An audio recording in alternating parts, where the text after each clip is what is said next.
We're getting ready for New Shepard's 11th mission to space, known by Team Blue as NS-11. The clock is at 19 minutes and 50 seconds until liftoff here, ticking down to what should be another exciting launch. NS-11, the 11th mission in this New Shepard test program. Now, the rocket that's out there on the pad, she's getting ready for her 5th launch to space and back. That, guys, is a reusable rocket. That rocket has 38 payloads on board. That is a record for us on New Shepard. And we're also talking today about how we're taking one step closer to flying people on board New Shepard later this year. Why don't we get into the profile of today's test? It is what we call a nominal flight profile. It's what you and I are going to. The capsule is going to separate from the rocket, continue up over 100 kilometers. That's when you're going to get the 3 to 4 minutes of zero-G freedom, taking in those beautiful views. And then the capsule, of course, will come down under the parachutes and retrothrust system that will create the air cushion just in the last milliseconds. The booster itself, of course, will continue up to its own apogee and come in for a nice soft landing just 2 miles north of where it's taken off from. And this is the 5th flight for this rocket and this capsule. This capsule today full of 38 payloads on board. Now, that capsule will continue to be used for payloads. The newest capsule that's going to be flying humans later this year, it's in the barn, not too far away from me. And because it's such a special capsule to us, we actually decided to name the newest capsule that's just in the barn the RSS First Step. RSS, reusable spaceship, of course, right? And First Step because it is our first capsule that is going to be taking people. It's going to enable our vision of millions of people living and working in space. So cool, right? All right, the bridge is retracting. Guys, we're about to launch a rocket. Let's turn it over and listen in on pad audio as New Shepard comes alive for space.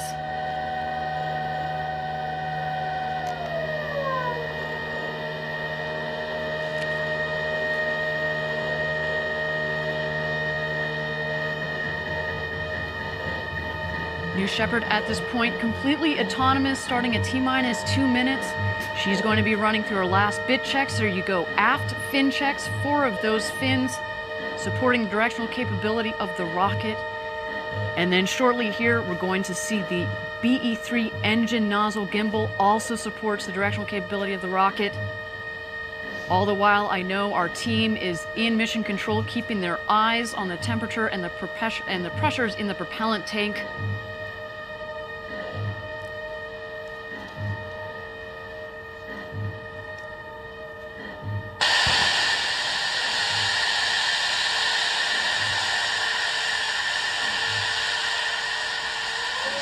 Man, I have said this before, but there's nothing like a ticking clock and a rocket behind you to get your heart going.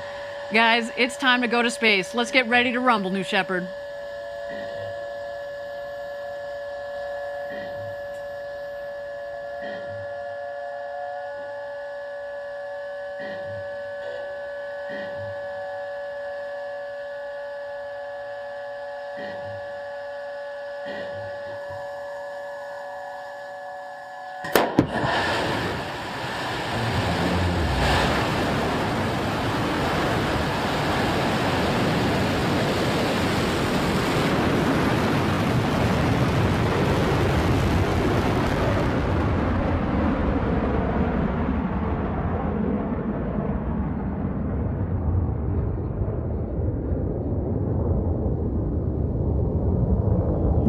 Look at her go. Mission Control has confirmed New Shepard has cleared the tower on her way to space from West Texas.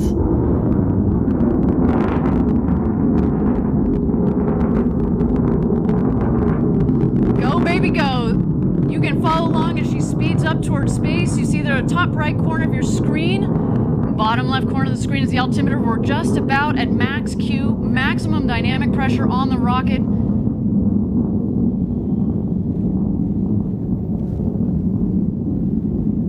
Max Q confirmed, and she continues to punch her way to space for the 5th time this rocket.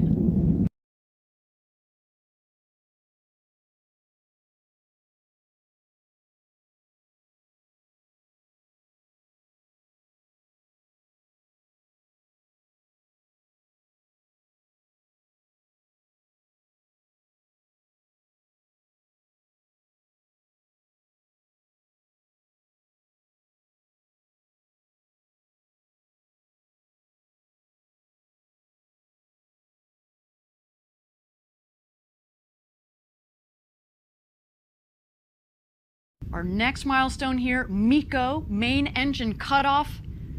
The engine's going to cut off, but it's going to continue its ascent to space, both the booster and the capsule together.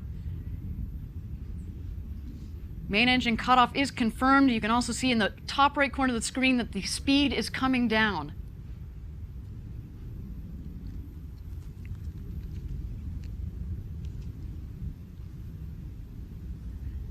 Separation is confirmed.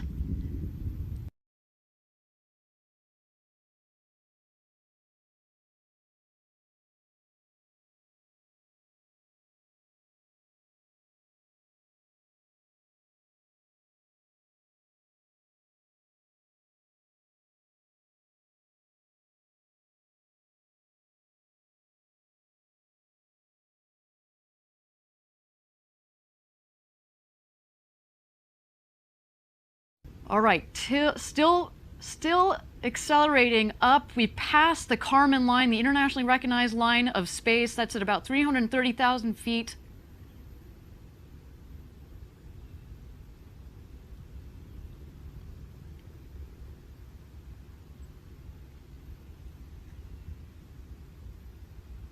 And we've hit apogee. You see now that the speed went to 0. It's now speeding up again as the craft are coming home. Unofficial altitude, 344,000 feet or so. We're going to actually confirm that number for you. And after the mission, a couple hours after the mission, we'll give you the official statistics.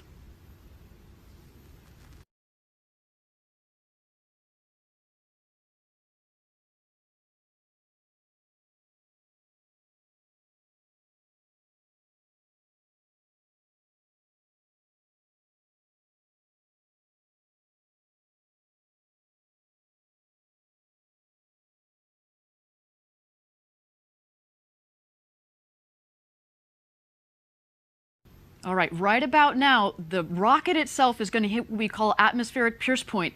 It's coming back from space into the atmosphere. It means it has air pressure for some of those aerodynamic surfaces to push against so it can maneuver itself. First of the subsystems to support the stability of the rocket, the wedge fins, we have confirmation that they have been deployed.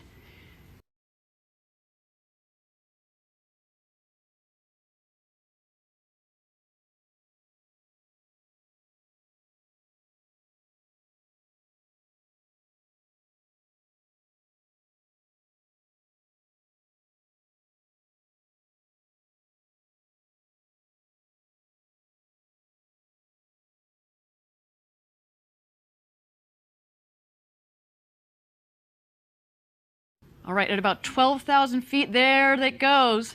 Drag brakes.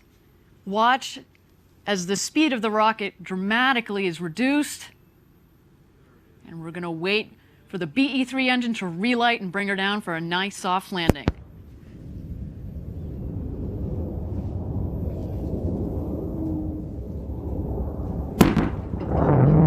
Boom! We felt the sonic boom here down in Texas. Look at that beautiful hover.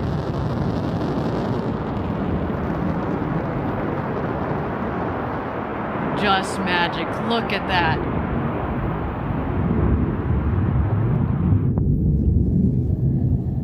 And touchdown. Amazing. Beautiful. Look at those wedge fins retracting. And there go the drag brakes as well. Her work is done. 5th flight to space and back for that rocket. Just incredible. Congratulations to the Blue Origin team on that. Just another beautiful flight to space and back. All right, well, show is not over. All eyes are on the capsule now with those 38 payloads on board. Record for our new Shepard capsule. There go the drogue chutes.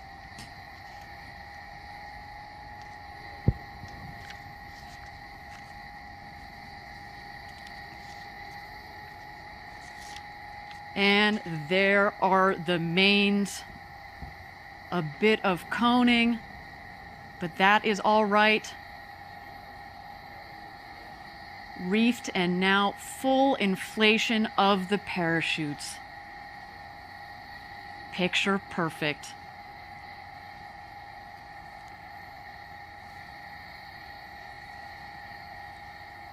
I can see the capsule from here just off in the distance. Nice and stable descent.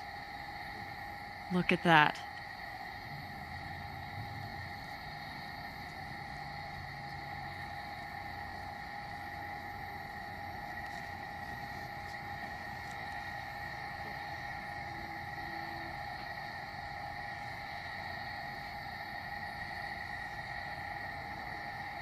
Look at those big, beautiful windows showing off for you, glistening in the Texas sun. A nice, stable descent. See, it's 16, 15 miles an hour. Last milliseconds, we're going to get the retrothrust system that's going to fire. It's going to kick up the dust, but that's a nice air cushion for the payloads.